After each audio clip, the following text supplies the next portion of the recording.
Hi teachers, so I wanted to give you a quick 5-minute video on screenshots, why you should do them, when you should do them, and how to do them. Today, the reason why I did this video is because today I had some really strange stuff going on.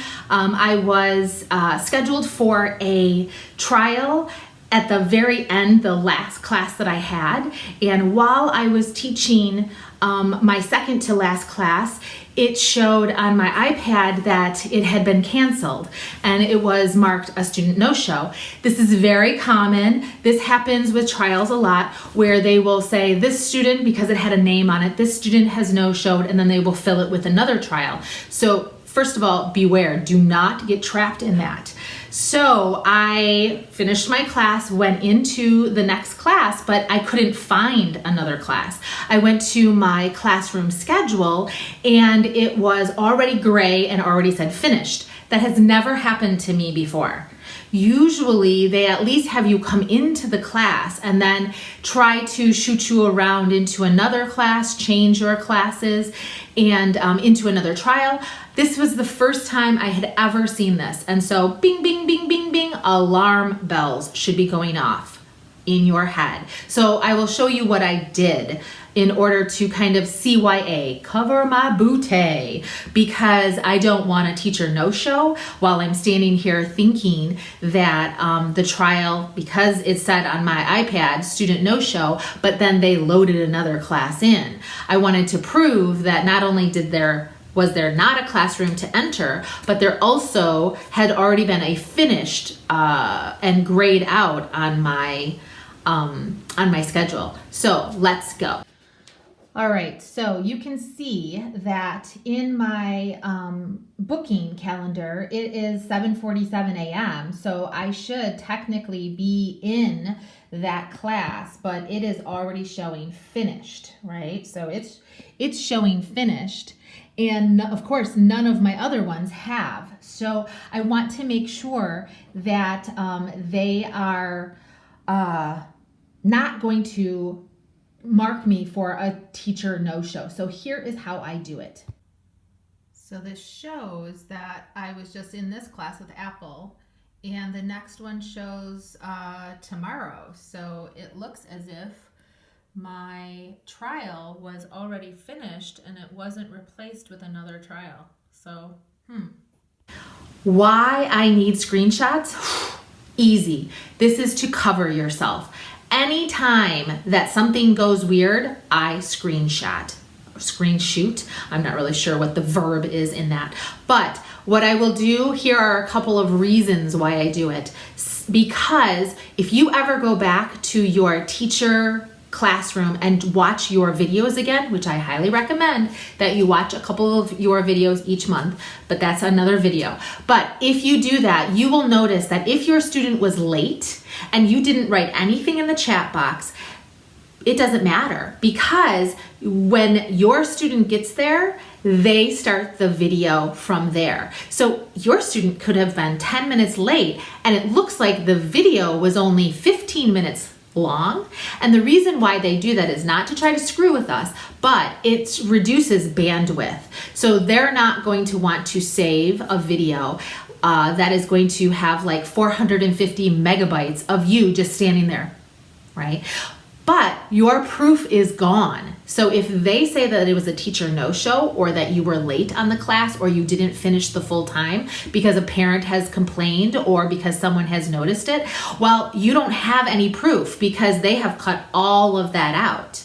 And now it just starts when the student is there, okay? The timer will run, but it's not good proof for you. And at any point in time, the company could change the policy on being able to view those videos. So it's a good idea to get into screenshooting every single time that you go into a trial, every 5 minutes when there's a student no-show.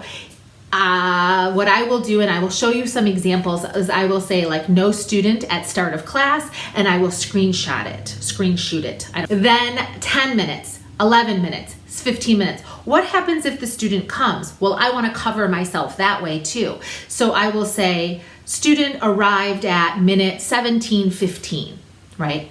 Put it in the chat box, shoot it, and then I'm covered.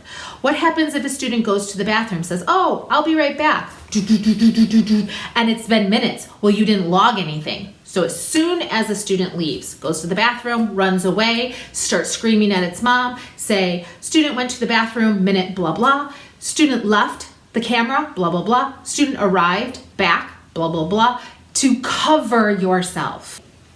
This is critically important and has gotten me out of a sub teacher no-show, a late fee where they wanted to charge me. This was a long time ago, years ago. Like, hey, she didn't finish all of the slides. Yes, I did. Hey, she didn't finish all the slides. No, your child was 5 minutes late and left to go to the bathroom for another 5 minutes, and he's level 5. Like, there's no way that I'm going to be able to finish that. I'm going to show you how I save them, where I save them, and what you should do as well. Just a little bit of recommendations. You can do whatever you want. The important thing is that you cover yourself as much as possible. Trial no-shows, students that are regulars that are late or look like no-shows. Anytime something goes weird where like they say that they can't see you or you can't see them or they've gone offline during class, all of these reasons I will screenshot. Here we go. We're gonna show you how I do my screenshot saving and what I do for the rest of the month, year, until my paycheck is cleared into my bank. What I have here is I have a file for December screenshots.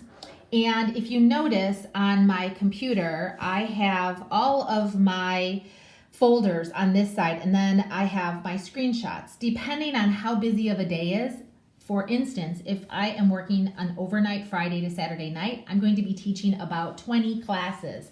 So if each class has an issue, that's at least 20 screenshots. So what will happen on my computer, this is a Mac, is that automatically it'll just start to populate over here. Now, I can tell you that these are definitely memory suckers on your computer. So if you have an older computer or you have a computer where you have a lot of stuff on it, then what you're probably wanting to do is to do what I will click and I will drag all of these over, and there we go. And I do them on a monthly basis. And then what I will do is I will make sure that I have my Dropbox. I used to hold my whole contract, and I think I'm going to continue to do that. So once my contract is renewed, then I delete all of those. So what I will do is I will just take this and pull it into here, and then it will be deleted at the end of my month in December off of my, off of my computer. It will be saved onto my Dropbox. You can also do it on Google Drive, but Google Drive is got a limit to it. I have 61 gigabytes out of 2 terabytes, and I think I spend like $6 a month or $8 a month. So this is an excellent way to make sure that you have covered yourself. Okay, that is to cover myself. I can send that in quick and easy. I can send in also the screenshots that I have, and it actually proves the date and the time that I took them. So I can go over here and I can say, what are the ones that are this today?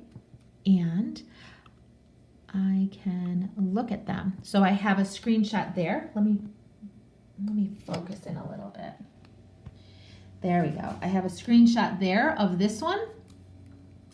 I have a screenshot of a student that I can't see. This is just today's. A screenshot that I can't see.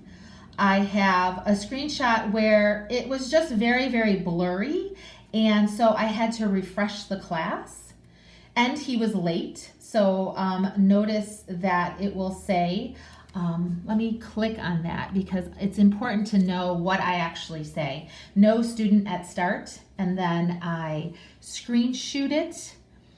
If you have a whole trial that goes 15 minutes or a whole MC class that goes 25 minutes, I will show you what that looks like as well. This is an example of how I would do a student no-show for a MC class. And usually at the very end, I thank the firemen for helping, and then I will say 25 minutes and no student.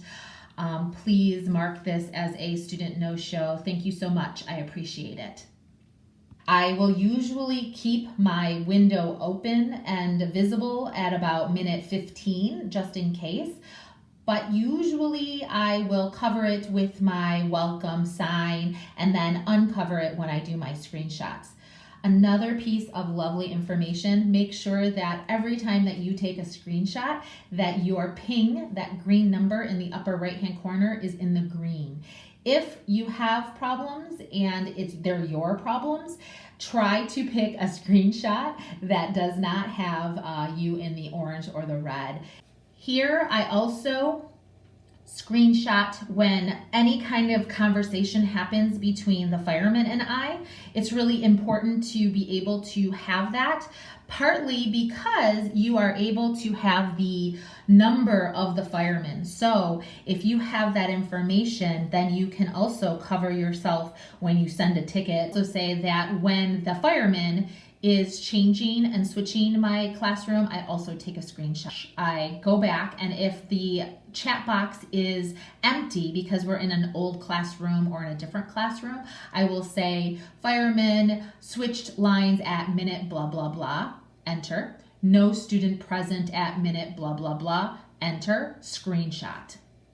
This student is definitely a student that needs to be supervised. He's 3.5, and oftentimes his parents just walk away. I think they have other children, other babies that they are caring for at that time. This is one of the only times that this child was in front of the camera. And I call the firemen. When I call the firemen for behavioral issues, I will absolutely be most professional as possible, because I know that his parents might be completely fluent in English and read everything that we are writing. So I would never want to be rude. I also want to make sure that the LPs read it. So I will make a note to the LP. Click on, this is level 1, so automatically you can click on a box that says that he needs to be supervised. But then I will also click on the LP area and say that he needs to be supervised, and say, please watch this class, and recommend supervision for better learning or for an increase in learning. So as you can see, I said, I think he needs a parent for him to help. I am not sure that he can see or hear me. This tells the fireman that he is not looking or he can't see. And he is too young to be able to fix an IT problem. So they always will say that they've tried to call the parents. I think they message on WeChat, but oftentimes that does not work. So now in the picture, you can see that there is someone there. So I said, thank you. I am not sure if they can hear me. Can you reach out to them? It's below there. And immediately, as soon as I did that, the parent was right there and he read like a champ. This is another great example. This student is at a boarding school, and so sometimes she is on a Wi-Fi at a time when lots of students are at the library or on the Wi-Fi. So sometimes it will cut out and sometimes it's perfect. And so she's a high level 4 or 5. And so I will actually write, I can't see you. You are frozen. Can you hear me? She is frozen. And then the fireman chimed in. I always want to make sure that my relationship with the fireman is professional but fun. And the reason is that if the parents see that we have a convivial relationship between teacher and fireman, they will feel that the company is much more family oriented. That's number 1. Number 2, from my trip to China in November and my VIPKID visitation to the headquarters, the firemen are literally across the hall from the LPs. And so if they see you and they see that during a very stressful time, you are like, hey, you're making me laugh. Thank you so much. I know you're working hard. They for sure mention it to the LPs. All right, teachers. So if you see something that I didn't add to the video that you screenshot, or you do, or maybe a different type of Dropbox alternative that's free, please put it in the comment, and then please subscribe. These are all new videos and I'm hoping that you're enjoying them. Thanks. See you next time. Happy teaching.